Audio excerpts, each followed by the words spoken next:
Казвам се Виктор Киселов. Аз съм Александър Алексиев. Аз съм Марио. Есина Сен Флогомиров. На 16 години съм и харесвам да излизам с приятели, да програмирам и общо взето да се забавлявам.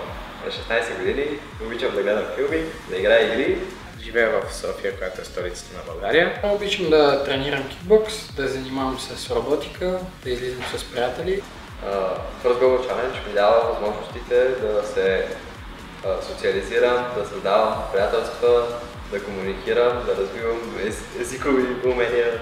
Това, което ме кара да съм въодушевен и да искам да участвам в First Global, е това, че получаваме безкрайно много неща, като знания, като общуване с хора от различни държави и нации. Видях колко много млади умове и много полезни неща се научават и ми помага за напред за бъдещето.